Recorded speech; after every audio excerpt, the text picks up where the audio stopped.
So we talk about financial discipline like it is a personality trait. Like some people have it and some people don't. And if you're struggling with your money habits, then something is wrong with you. But here's what I've learned from my own journey and from working with thousands of women through Clever Girl Finance. Financial discipline has very little to do with willpower and has everything to do with your systems, your environment, and your mindset. And that is actually great news because those are all things that can be changed.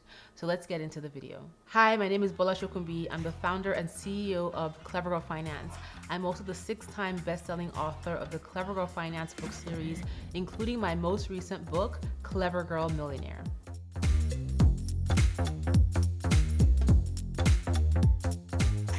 So let's talk about why financial discipline is so hard and how we can actually make it easier for ourselves. Number one, you're relying on willpower instead of systems. But the thing is that willpower is a limited resource and it gets depleted every single day as the day goes by due to stress, decision making, and fatigue. We get tired, and when we're tired, our willpower goes down. And so when you rely on willpower alone to make your financial decisions all day long, all week long, all month long, then you're setting yourself up to fail because, like I said, that willpower gets depleted over time, especially if there's stress involved, especially if we're tired, and especially if we have to make a lot of decisions all the time or at the same time. I mean, at the end of a long day, if you're tempted to spend, you don't want to think about willpower. You just want to think about how you can add this to cart and check out as quickly as possible. But when you have good systems in place, they minimize the need for willpower or take willpower out of the equation entirely. So think about things like automatic transfer to savings, automatic transfers to your investment accounts, a budget that you build and you implement. So you build this budget once a month and then you implement it throughout the month. These are all systems that can help you stay ahead of discipline, help you stay on top of your discipline. Even things like setting up alerts when you hit your spending limit or your budget limit is a great way or a great example of a system that you can have in place. This way, you're not constantly having to fight yourself with willpower. You have those systems in place that help you succeed automatically and in turn help keep your self-discipline in check. Number two, your goals don't feel real or close enough. So what does this mean? It means that your long-term goals are abstract. They're fluffy. They're not tangible. They don't have timelines associated to them. They don't have amounts associated to them. They're just very vague and woo-woo. You don't want that, especially when you're trying to work on self-discipline.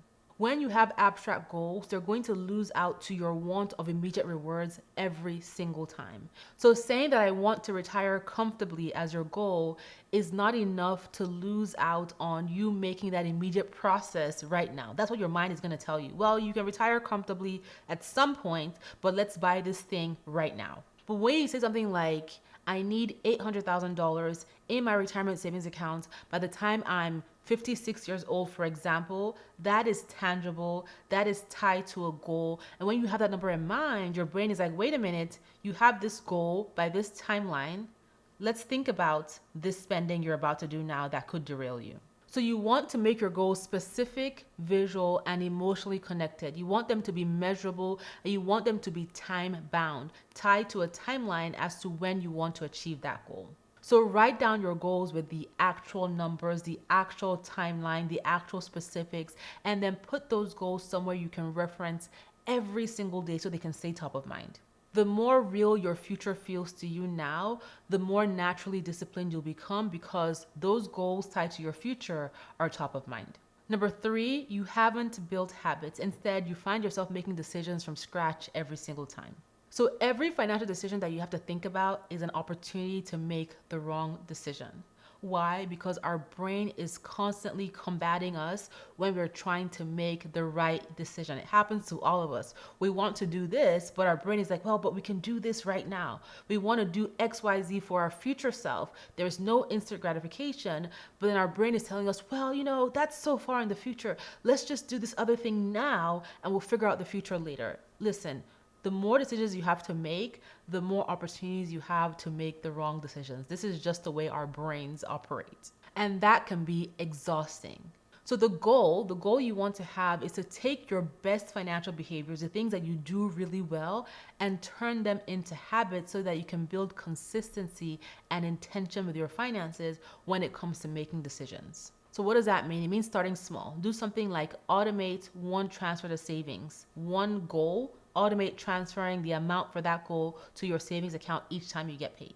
It could be setting up a habit like reviewing your spending for 10 minutes on Sunday, or for 5 minutes every other day, review your spending before you go to bed so you know where you are with your budget and with your finances. It could be setting up a habit to meal plan once a week so that you can minimize overspending on food or overspending on eating out. Over time, by creating these small habits and turning them into your best financial behaviors, they can make a huge difference when it comes to decision fatigue. Because you've already turned it into a habit, you don't have to overthink this decision and then turn it into a wrong one. So essentially, by creating these habits, you can create a financial life that works for you. You want to have habits that help you minimize decision fatigue. Number 4, your money environment is working against you. And this could be one of the reasons why you're struggling with discipline. The truth is that your environment, the environment that we have around us, whether we have created it or we just live in it, it shapes our financial decisions and our money habits more than we realize. So if your phone is full of shopping apps, your email is full of sale alerts, your social media is following influencers who are constantly selling, you have created this environment that's going to cause you to slip up, and it's going to challenge your self-discipline because social media is coming at you all day long. Your phone, your email are sending you alerts all day long. It's going to be really hard to rely on willpower to stay financially disciplined. And also, if your saved payment information is everywhere, you have it saved on Amazon, on Walmart, on Target, on TikTok Shop, you have your card saved everywhere, then it's just an invitation to spend because it's so convenient. And this is not because you are weak. This is because you're human and your environment that you're in is working against you. So the key is to make adjustments to that environment so that you can thrive when it comes to your financial discipline. So start by redesigning your environment for success. Delete those apps. Unsubscribe from those emails.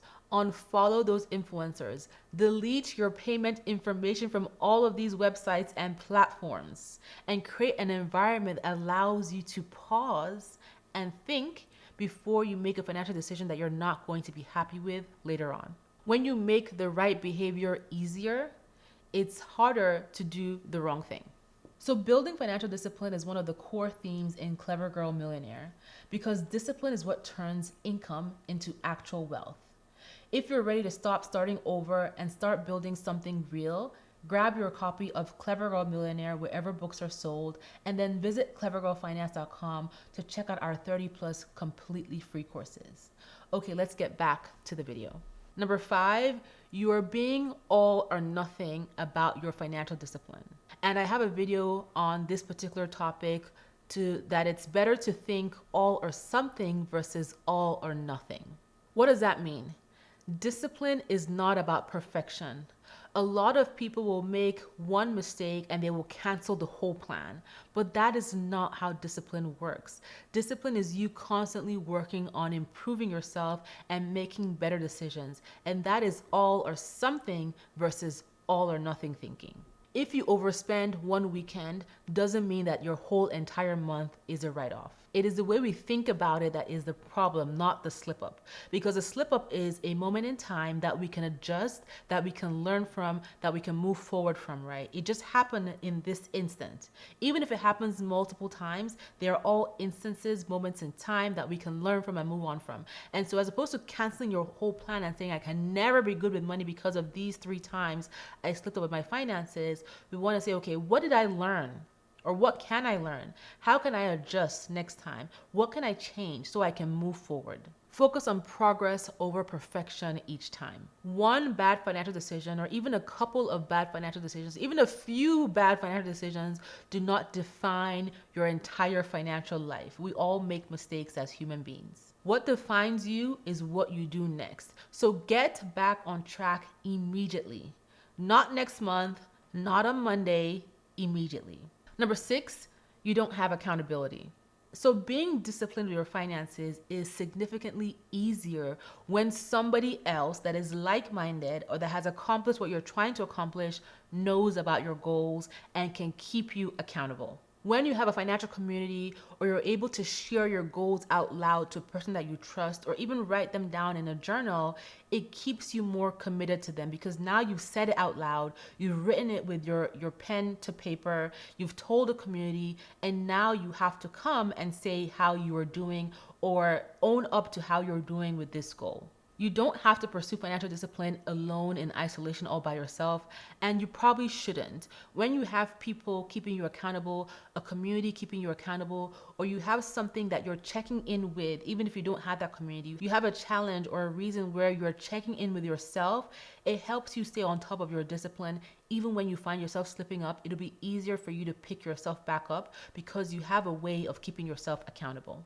So find your people, whether it is an online community, in-person community, a trusted friend, a financial planner, a mentor. You want to have these people in your environment that can help you stay accountable and on top of your financial discipline, because the people that are around you also make up your environment that impacts your self-discipline as well. And then number 7, you may be struggling with your financial discipline because you haven't connected to your deeper why. So you haven't connected your finances to your deeper why. Your money isn't connected to your why. So oftentimes people will say that financial discipline feels like punishment or deprivation. If you are feeling that way, it's because you're not clear on your why. That's why being disciplined with your money feels like you're punishing yourself. But when the discipline feels like an act of love towards your future self, it is tied to those future goals that you want to achieve in your life based on your why, then discipline does not feel like punishment and it feels like something that you're doing intentionally for yourself.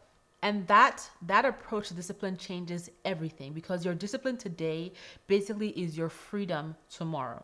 So when it comes to your why, it's important to get clear on why financial freedom matters to you personally. Why do you want to achieve your financial goals? Why is doing well with money important to you? And that is going to be your anchor when it comes to financial discipline. It's going to be how you look at discipline as self-love versus punishment. And when your discipline is connected to something that matters, your why, then it feels genuine and purposeful and not like a punishment or a chore. And this is so important when you're working on improving self-discipline to achieve your financial goals. Remember, financial discipline is not about punishment. It is not about suffering. It's about you being intentional by setting boundaries and borders around yourself and creating the right environment so that you can achieve your financial goals for your future self. And it's also about showing up consistently for yourself, your current and future self, even when things get hard. So share in the comments, when it comes to your financial discipline, what is one system or change you're going to make to help you stay on top of your discipline? And then share this with a friend who you think is being too hard on herself when it comes to her money habits and financial discipline. I'll talk to you in the next video. Thank you for watching.